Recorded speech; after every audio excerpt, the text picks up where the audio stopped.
स्वागत करतो.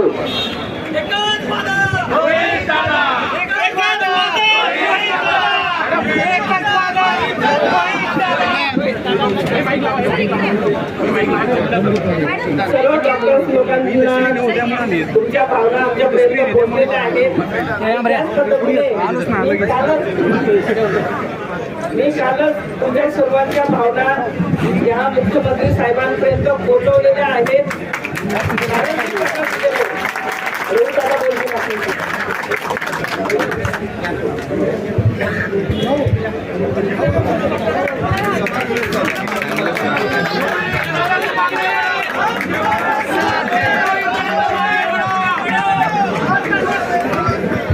आज आपण सर्वजण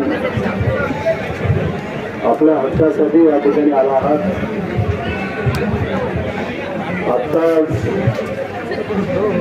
सदाभाऊ साहेबांनी आपल्या सगळ्यांना मार्गदर्शन केलं. गावित आहेत, आमदार आहेत, त्यांनी आपल्याला मार्गदर्शन केलं. आणि आज दिवसभर अनेक आमदार, अनेक नेते आपल्याशी संवाद साधण्यासाठी इथं आले असतील. त्यांनी आपल्या सर्वांशी चर्चा केली असेल.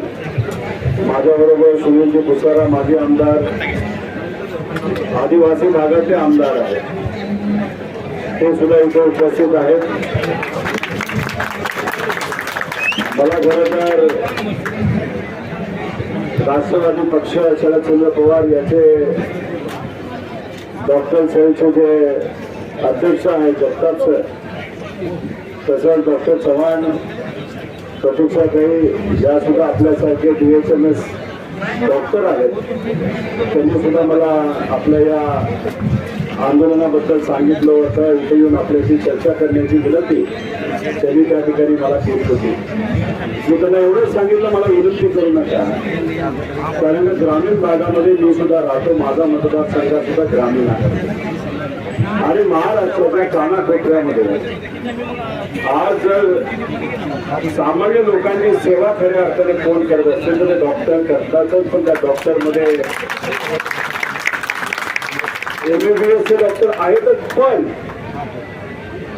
DHMS डॉक्टर हे फार वाडीपर्यंत तिथं पोहोचलेले. तिथं असलेल्या लोकांना सेवा तुम्ही सर्वजण देत असतात. आमच्या सर्वांसाठी डॉक्टर एक पवित्र पद आहे, एक पवित्र प्रोफेशन आहे. तुम्ही लोकांचा